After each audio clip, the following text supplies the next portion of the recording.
Good evening. M.M Out here, over there, everywhere, all over the place. Yes, sir. Right here, in Porcelain West Calvary.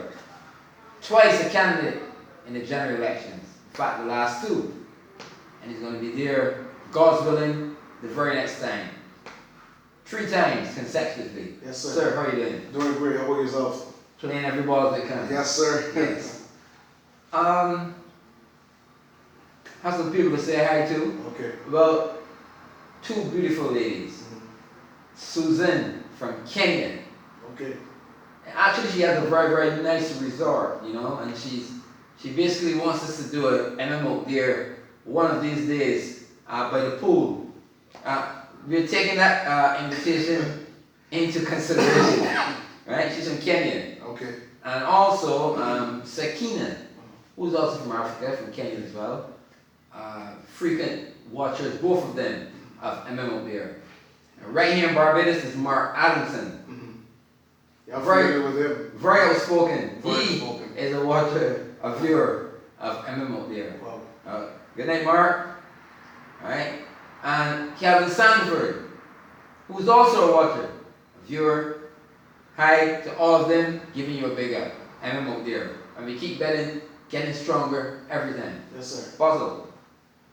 The last time we spoke about things that we had discussed before, I'm going to go back there again and tell you why. Okay. I've received numerous comments that we have not reviewed enough of what we had actually done. Bearing in mind it was almost 2 years that we were reviewing. Yeah. So I'm going to dedicate first and second part again to some things that we may have missed.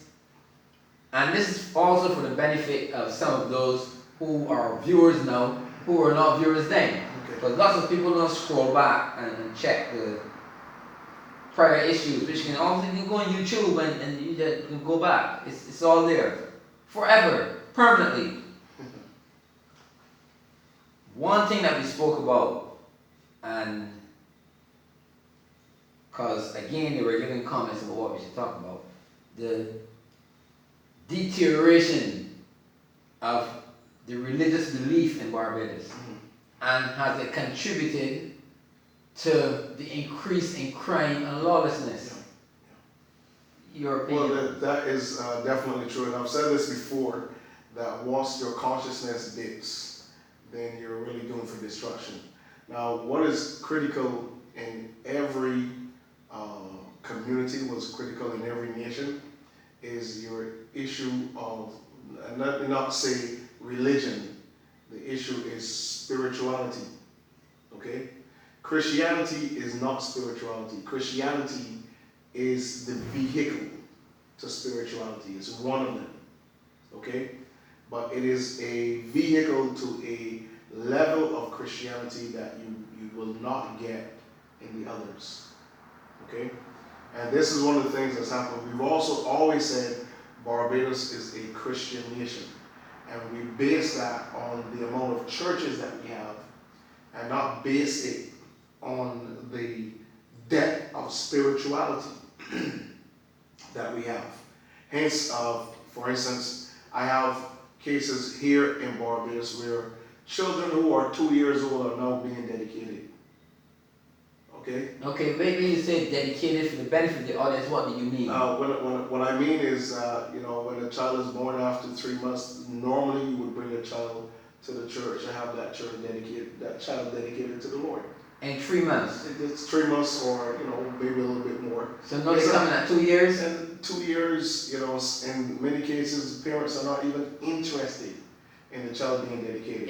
Isn't there a law that this must be done or something like that, or it's up to you? Well, it was because, again, spirituality back in the day when the Anglican Church were very prominent in Barbados, that children would go there and you would get what is called a baptism certificate. Yes. Okay? And I have one. Okay. And this is one of the things that we're trying to get individuals to understand. The problem in Barbados is that our spirituality has not improved. We have more and more churches, but spirituality has not improved. And spirituality is one of the things that is necessary in a nation to stop evil. Okay, there's a statement that when evil prevails, when good men do nothing. And so what is happening is that there's a need to balance out the scale, as I said to you. So when good is low, then evil goes up. And what you have to do is to balance that equation out now. And that's what spirituality is supposed to do, not Christianity, spirituality, because there are a lot of people who don't go to church but read their Bibles. There are a lot of people who go to church but don't read their Bibles. And there are a lot of individuals who preach and teach the Bible who do not understand the Bible. And this is one of the big problems that we have. And this is what's leading to the height of of criminal activity, corruption, and crime in Barbados. Okay, Apostle, what about the time, and well, in my time, the church played a major part in especially primary schools. Right. Indeed, most of the teachers were probably Christians, and especially the parish church. Yeah. Well, again, the Anglican Church, many of the primary schools, because the Anglican Church mixed Christianity with education. And so a lot of the primary schools that we had in Barbados were the products of churches. Now, I went to the All Saints Boys School that was a product of the All Saints Anglican Church. And you would see in many cases St. Albans Anglican, and then you have St. Albans Primary. So the Anglican, like St. Lucie and St. Lucie Boys. That's correct. So basically, the Anglican Church played a very great role in our educational system. Now, recently, the government they have built other primary schools. They have ripped, they have disconnected the school from the church. So now a lot of our primary schools, as well as our secondary schools, have names of people who would have done, a great service in Barbados. So they've disconnected the Christian component from our primary schools and our secondary schools. That's something government did. Actually, about a month ago, in Half Moon Fort, I was part of a debate between a good friend of mine called Maynard, Winston Maynard, they call him Maker, and that same conversation came up about changing the names and in fact, he was pointing out St. Lucie Secondary as an example. Wow. Changing that to a person, of a living person, as an example of something that should not be done. Right. Because it's sort of like a landmark, like the St. Lucie Primary School and that sort of thing. It was similar to what we were saying now. Right. Not exactly, but I know what he meant. Yeah, and that's what I'm trying to say here. And then they went a step further, and the whole multi-faith issue. Hardly any prayers in schools any longer. I mean, there are some schools where there are teachers who are devout Christians who make sure and maintain that element within the school system. But you're always going to have a problem when your spirituality goes below the system of corruption. And this is one of the things that our government must make sure, that spirituality is very, very high. And Christianity is supposed to evolve just as much as the nation is evolving. Now you mentioned about at school. I remember at Colton Party, the greatest school that there is and ever was. Still disputable, but let's go ahead. We had a subject called religious knowledge, right? Which, by the way, was one of my 7 O-levels, religious knowledge. Right. Call it scripture. Right.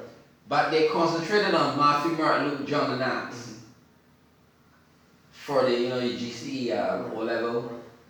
And they call it religious knowledge. Right. And now, in my opinion, if it was religious knowledge, it should have featured religious knowledge about all of them. Islam, Christianity, Judaism, whatever. Rasta, even the Rastas, a whole bundle, but they concentrated on the Christian part. Matthew, Mark, Luke, John, Acts. And in my opinion, it brought a sort of discipline, because the Christian thing was still there. Yeah, well, it's going to be difficult for an Anglican church to be teaching children about Islam. And you have to understand that Christianity is possibly one of the oldest religions, oldest religious entities on on the planet. Mm. And one of the things that individuals have done in, training folk within the concept of Christianity and religion is you have to realize that knowing elements of the Bible, they tell you Matthew, Mark, Luke, and John, you'll come along believing Matthew, Mark, Luke, and John are disciples. They're not disciples. Mm. Mark was not one of the disciples. Neither was Luke one of the disciples. And neither was Paul who wrote the Acts. And Paul, who was not a disciple that actually walked with the Lord, he came into his ministry. So a lot of these things, individuals will come out of school not understanding. Now this is where I want to draw the line. Okay, this is where I want to draw the line. Again, there's a difference between scripture, reading Bible, reading the Quran, and all these different things, reading sacred scriptures and understanding them. Now, let me make this point clear. The Tibetans knew more about Christianity and spirituality, where they combined the two. Today, we don't do the combination. We just read the Bible, preach stuff, okay, you go to heaven and all that. That's not what this was about. This was about evolution. And so a lot of the schools that we had were based on that. I remember we had Reverend Bell and all those. He would come every Monday and do prayers, and then he would come by the school, see how things are going, because they maintained that connection. You had your Ash Wednesdays, you had your Good Fridays, and all these are things. And now it's the part where parents can choose whether their child go to these things or not. So this is what is helping to add to the state of crime and violence. No inter-school Christian fellowship, after school, that sort of thing. We don't have those things anymore. Hardly have them if we do. But like actually say this, it's my opinion, it's the opinion of M.M Out There, that a main part of the crime and lawlessness that exists today is the lack of discipline as far as youngsters going into the church is concerned. Yeah. When I was growing up, there was no choice. You had to go to church. Today I see youngsters, when they should be sent to school, running around, doing all sorts of nonsense. And the parents themselves are children anyhow. But nevertheless, that's no excuse. No, I think they belong to school. I think it's going to be very important. Even if the government itself, governmental leaders, don't want to get involved in Christianity, they still must see Christianity as a vital part Yes. of the development of Barbados as a nation. Yes, and especially it should be mandatory. Up to when you get to 14 and 15 till you're going to say, well, I'm done with that. But by then, those values will be installed in you. Right. But if you don't have those values from here coming up, Yeah. you're not going to have them and you're certainly going to go astray. Apostle. And let me go back quickly before we get to this point here. There's something called the Ten Commandments. Yes. Okay? And and the Ten Commandments are supernatural grid points that governs individuals properly. And we wipe those things out, and this is where we're having a lot more problems. You heard it from the apostle himself, who is a man of the cloth and who pulls no punches.